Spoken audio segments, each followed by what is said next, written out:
कहानी है रामपुर गांव की, जहां के मर्द महिलाओं को हमेशा नीचा दिखाने की कोशिश में रहते।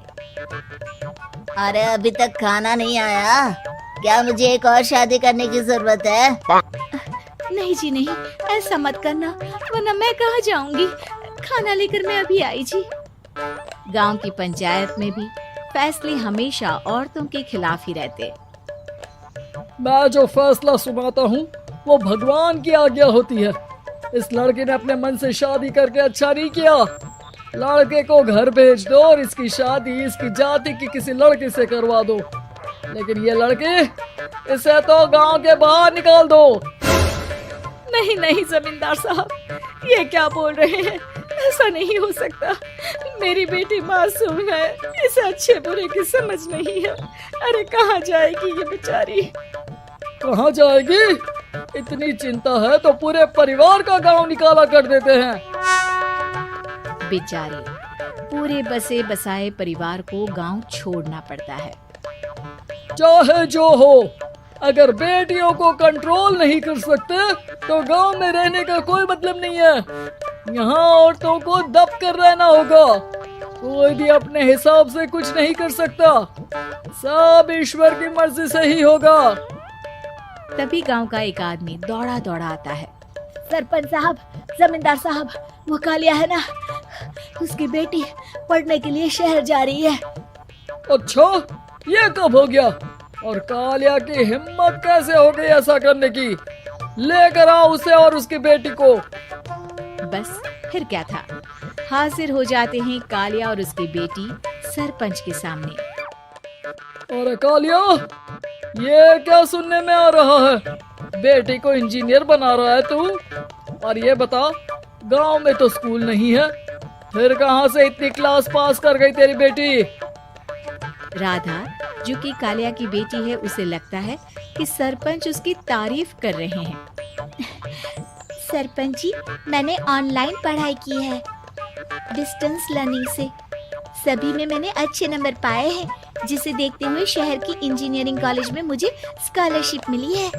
वाह जी वाह, क्या होती है ये? पहले तो ये बताओ, फिर आगे की बात करते हैं। पूरा गांव राधा की बात सुन रहा था और राधा बोलती जा रही थी। तो ऐसे मैं फ्री में एक अच्छी शिक्षा लेकर गांव में जो कुछ परेशानियां हैं, जैसे बिजली, पानी और इंटरनेट जैसी समस्याओं के लिए काम करूंगी। मैं गांव को शहर से जोड़ने के लिए पुल का निर्माण करवाने का प्रस्ताव रखूंगी।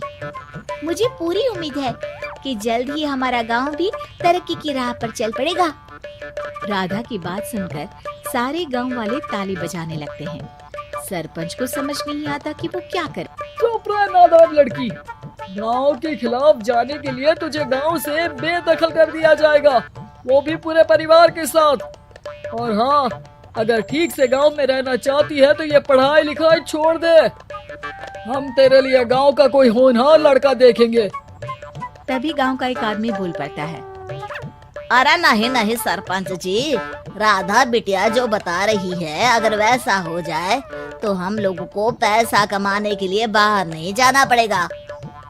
हाँ जी, और ना ही कोसों दूर पानी के लिए भटकना पड़ेगा।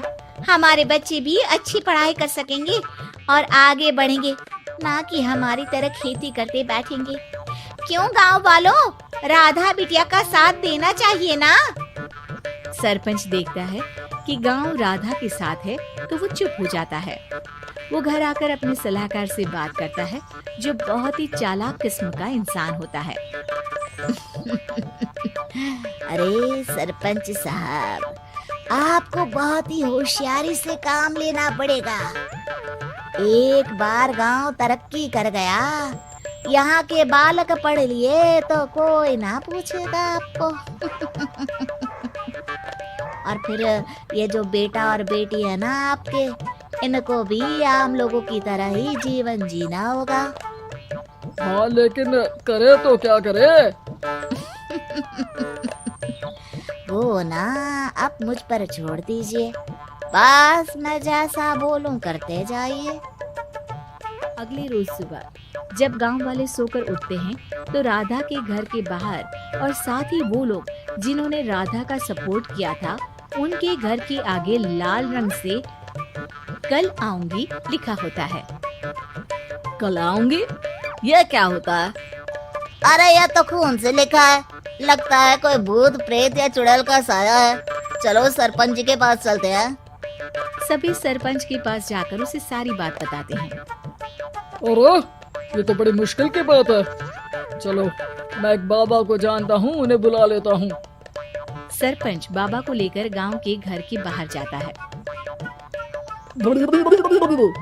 ओहो, तो ये वो चुड़ैल है जो उन लोगों को निशाना बनाते हैं जो गांव को बदलने का सपना देखते हैं। वो गांव को ऐसे ही संपन्न देखना चाहती है। वो नहीं चाहती कि कोई बाहरी यहाँ का कायाकल्प करे। क्या तुम लोगों में से किसी ने गांव को बदलने की सोच रखी है? तभी राधा की माँ रोते रोते आती है। मेरी राधा घर से गायब हो गई है। अरे कोई तो बचाओ, मेरी बच्ची कहाँ गई?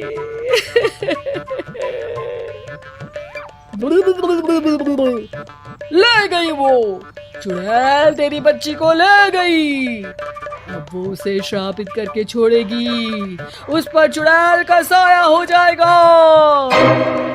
तभी बुरी सी हालत में राधा भी वहाँ आ जाती है। उसके बाल चुड़ैल की तरह फैले होते हैं और कपड़ों में खून लगा होता है। सभी राधा को देखकर डर जाते हैं। माँ, पता नहीं मुझे कौन उठा कर ले गया था। अरे दूर हो जा चुड़ैल, अब हम लोग इस गांव में नहीं रुकेंगे। अरे कैसी बातें कर रहे हैं आप? कल तो आप मेरे भरोसे गांव का हुलिया बदलने, अपने बच्चों को पढ़ाने और तरक्की उन्नति की बात कर रहे थे, तो आज क्या हो गया आपको? ये फिर तुम लोगों को बहकाएगी। ये चुड़ैल गांव में आ चुकी है, ऐसे ही ये तुम्हारे घर के बच्चों को भी ले जाएगी। गांव वाले राधा को गांव से बाहर निकाल देते हैं। उसके माँ बाप रोते रहते हैं, लेकिन गांव वाले नहीं मानते। मैं भी अपनी बहन के साथ गांव के बाहर रहूंगा, लेकिन वो पढ़ाई नहीं छोड़ेगी। वहीं सरपंच के घर पर सलाहकार कहता है। देखा, सांप भी मर गया और लाठी भी नहीं टूटी। लेकिन अगले ही दिन सरपंच के घर के बाहर भी वही शब्द लिखे होते हैं। और फिर सरपंच की बीवी कहती है, हमारी बेटी को किसी ने अगवा कर लिया है। तभी राधा का भाई वहाँ आ जाता है। अरे गांव वालों, मैंने सरपंच जी की बेटी को देखा था। वो चुड़ैल उसे उठाकर ले जा रही थी। अरे क्या मजाक कर रहे हो? नहीं नहीं सरपंच जी, आप नहीं जानते। वो चुड़ैल अब आपकी बेटी में आ जाएगी, जैसे राधा के अंदर आ गई थी। तभी सरपंच की बेटी वैसी ही हालत में वहाँ आती है जैसे राधा आई थी। पापा, पता नहीं कैसे मैं गायब हो गई थी। चुड़ैल, इसके अंदर भी चुड़ैल का साया है, मारो इसे। अरे नहीं नहीं, इसे भी राधा के पास गांव के बाहर ही भेज दो। अरे चुप रहो, मेरी बेटी कहीं नहीं जाएगी और चुड़ैल बुड़ैल कुछ नहीं होता है। अरे कैसे बात कर रहे हो सरपंच जी?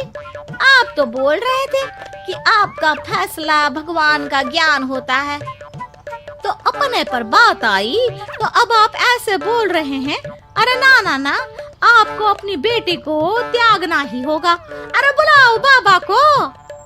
राधा का भाई बाबा को ले आता है, जिसे अब गांव वालों के डर के कारण सच बोलना पड़ता है। मैं कोई बाबा नहीं हूँ, मैं तो मोची था। ये सलाहकार महोदय ने मुझे कहा था एक्टिंग करने को। वो मुझे पैसे देने वाले हैं। अब मुझे माफ कर दो। गलती हो गई, मुझे माफ कर दो। तभी वहाँ राधा आ जाती है। देखा सरपंच जी, जब गांव के बच्चे साक्षर होंगे तो आप जैसे लोगों की चालाकी नहीं चलेगी।